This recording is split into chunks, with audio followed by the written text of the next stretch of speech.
If you have not yet watched Arrodin's story, A Star-Crossed Prelude, I suggest you do so before watching this video, as it does contain some minor spoilers, but also because I like people watching my work. Way back in 2010, while I was still in college, I made a 30-minute film with some friends from my church, called Jess Miller's Big Move. At the time, it was the most ambitious project I had worked on. In fact, it's still the longest film I've made. As we finished the film, I began to plan my next project, a science fiction fantasy film I titled StarQuest: The Book of Secrets. As I developed this idea further, it became more and more ambitious, and soon the one film became the first in a planned trilogy of feature films. The following year, while still developing StarQuest, I made a Christmas-themed follow-up to Jess Miller's Big Move, called Lisa Miller's Christmas. Though it only clocked in at half the runtime of its predecessor, we were able to produce the film in less than a quarter of the time. This more streamlined production gave me confidence that more ambitious projects were an achievable goal. I spent the next few years largely working on other projects and beginning my university studies. Then in 2014, with access to university equipment, I felt the time was finally right to get StarQuest off the ground. Rather than tackle a whole feature film straight up, I decided to shoot a couple of key scenes, which could then be released early as a short prelude, to help garner support for the larger project. This was essentially an early attempt at what would later become Arrodin's story.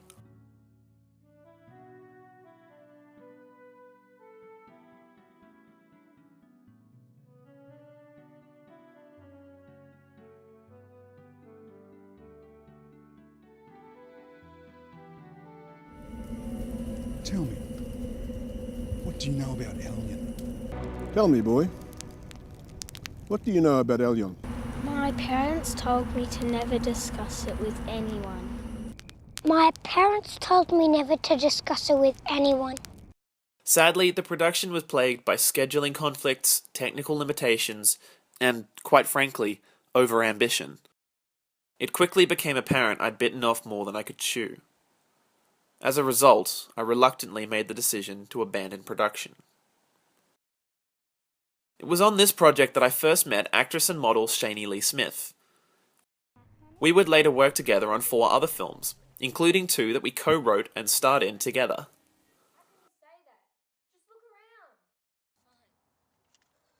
Through Shani, I met Rachel O'Neill, a fellow filmmaker who was keen to find projects to work on. Unwilling to accept defeat, I was determined to get the StarQuest Prelude made. I asked Rachel to join the project as a producer. She proved to be a steadying influence, her practical-minded approach helping to ground my wild ambition. We decided to split production into 2 blocks.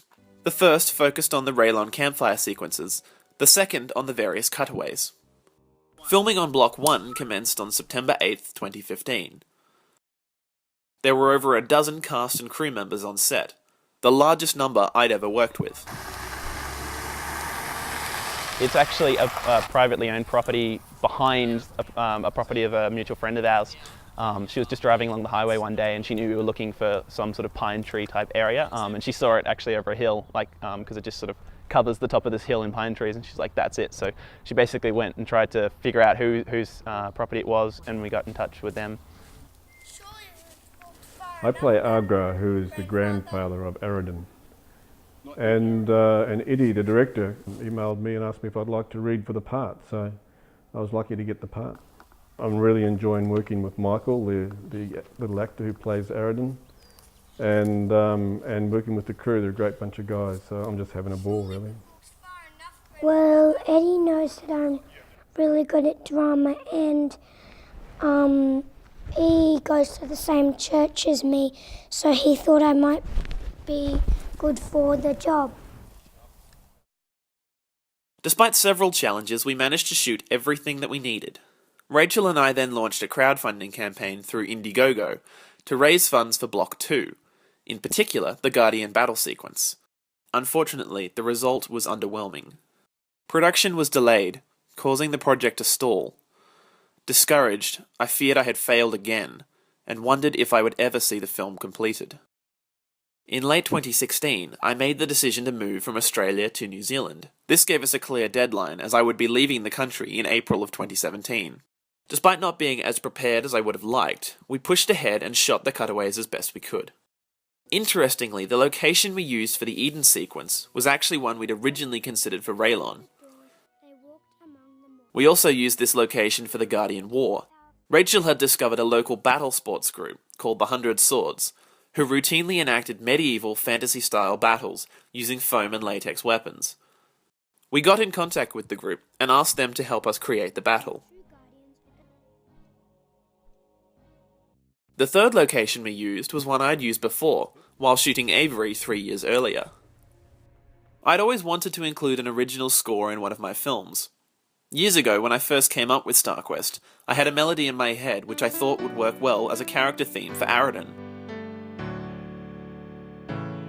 I asked a friend of mine, Brian Hooley, to help translate it into a tangible piece of music, which he did.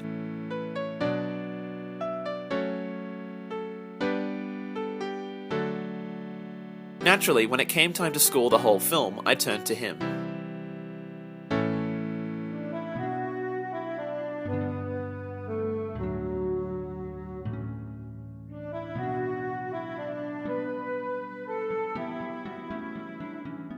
Though it took years to complete, this project has given me the opportunity to work with a variety of talented people.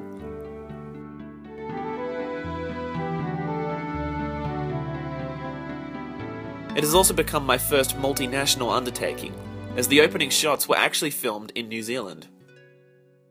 Ultimately, this is not the film I originally set out to make. However, I am still proud of the achievement and glad to be able to share the finished result. For now, I have a number of projects I'm working on, at various stages of development, including a brand new YouTube channel you should all check out. But who knows what the future holds. But I believe, one day, Elyon willing, we will find the book itself.